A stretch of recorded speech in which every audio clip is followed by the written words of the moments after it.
Bonjour, nous voici à nouveau ensemble pour continuer l'étude de la parole de Dieu. Nous voici encore au pied du Créateur des cieux et de la terre, parce que nous avons fait le choix d'obéir à Dieu plutôt qu'aux hommes. Nous voici disposés à débarrasser nos cerveaux de tout ce qui n'est pas de Dieu. Alors Seigneur, merci de continuer ton œuvre en nous, de nous sanctifier, de nous purifier et de nous conduire jour après jour dans le chemin du salut. Que le Saint-Esprit ramène à notre mémoire ce que nous lisons et que nous puissions toujours vivre en toi et pour toi, nous t'en prions. Au nom de Jésus et pour ta gloire éternelle. Amen. Sais-tu combien de temps Moïse a-t-il passé là, dans cette contrée? Tu ne sais pas. D'accord. Cela fait exactement 364 jours de l'année. Et ce jour-là, c'est le 365e jour. Ça fait précisément 40 années que Moïse se trouve dans le désert. 40 ans. J'essaie d'imaginer la première semaine. C'est pas facile.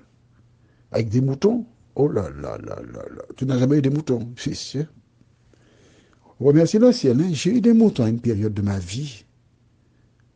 Les moutons, tu les attaches quelque part. Ils trouvent le moyen pour s'attacher sur le point de s'étrangler et ils ne crient même pas. Parfois, ils partent. Je me rappelle un jour, j'avais une maman et son petit qui tous les deux ont disparu. Je les appelle, mais, aucune réponse. Là où je les avais attachés, la maman a arraché les piquets. Je les appelle, je traverse une savane avec de hautes herbes. Je les appelle. Et ils ne répondent pas. Hein? Alors j'ai fait une chose. Seigneur, je dois partir. Aide-moi à trouver ces moutons au nom de Jésus. J'ai prié. Et je regardais dans ce petit fossé, une sorte de petite cuisine qui était en contrebas. Les deux soldats sont en train de me regarder. Si tu te rends compte, j'ai perdu près de 20 minutes à chercher ces deux bandits. Ils sont là, gentiment, côte à côte. Ils me regardent comme si ils voulaient me dire, mais hé, quel est ton problème? Pourquoi tu t'excites? On est là. Ah, je les ai fait sortir de là et je peux te dire que c'est pas drôle. Moïse qui ne connaît pas cette activité. Les premiers jours, c'est pas évident. Au fil des jours, il commence à s'y faire. Il s'allonge et là, il passe en revue sa vie en Égypte. Tout ce qu'il avait, tout ce qu'il a perdu. Vois-tu, quand tu te retrouves seul, c'est pour analyser ta vie. Entrer en toi-même, réfléchir, reconnaître tes erreurs. Et ce jour-là, comme d'autres jours, il amène les animaux vaquer, mais quelque chose de spécial arrivera.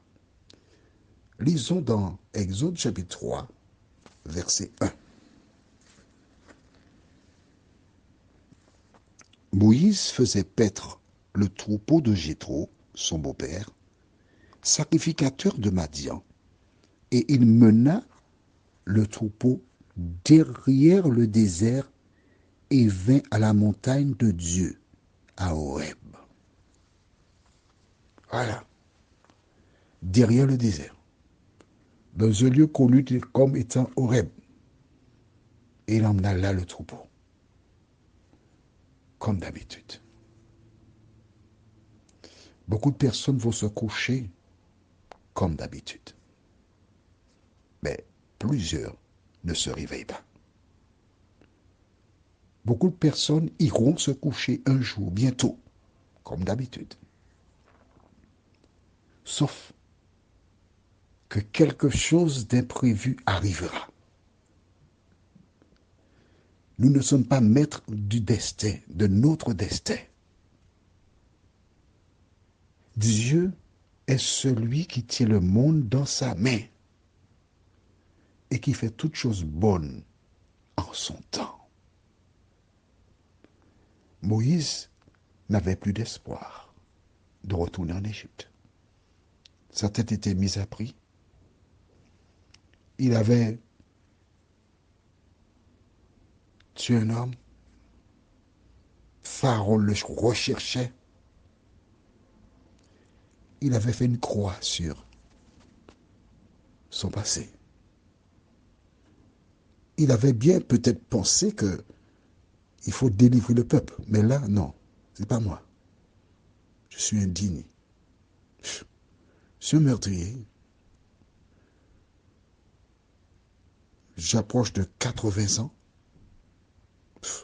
C'est fini pour moi. Mais ce n'est jamais fini pour un enfant de Dieu. Jamais. Tant que tu es vivant. Pendant ces 40 années, Dieu forma Moïse. Il a appris la patience, la douceur. Car si tu n'es pas patient avec des moutons, ta vie, elle est finie.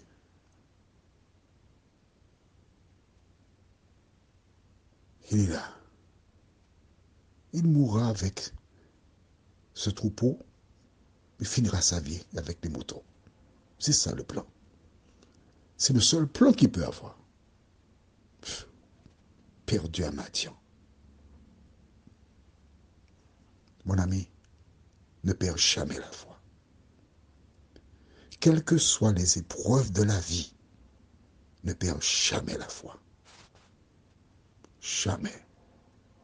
Quand tout paraît désespéré, c'est à ce moment que l'Éternel ouvre une porte pour toi. Ne perds jamais la foi. Les moutons sont en train de brouter l'herbe. Mais Moïse, en rédigeant le livre d'Exode, ne dit pas ce à quoi il pense. Ne dit pas comment vit-il cette situation. En fait, ce qu'il y a de magnifique, c'est qu'il ne se plaint pas. Il ne se plaint pas. Il accepte sa situation. Il la vit comme une épreuve. Comment vivrais-tu cela? Tu es habitué à consommer de la bonne nourriture, dormir sur une moustiquaire et tout le reste. Et là maintenant, lorsque tu as accepté Jésus, tu as des épreuves, tu as des difficultés, tout le monde te tourne le dos. Oh là là là là là là. Qui m'avait envoyé? Mais il n'émet aucune parole de regret. Prions. Seigneur, c'est vrai que souvent il arrive que nous passions par des moments difficiles. C'est vrai que souvent nous avons des gouffres autour de nous. Mais nous savons que l'échelle qui a relié la terre au ciel, c'est Jésus. L'échelle qui nous relie à toi, mon Dieu, c'est encore Jésus. Donne-nous aider à garder la foi, nous t'en prions. Au nom de Jésus pour ta gloire éternelle. Amen. À demain, si Dieu nous produit.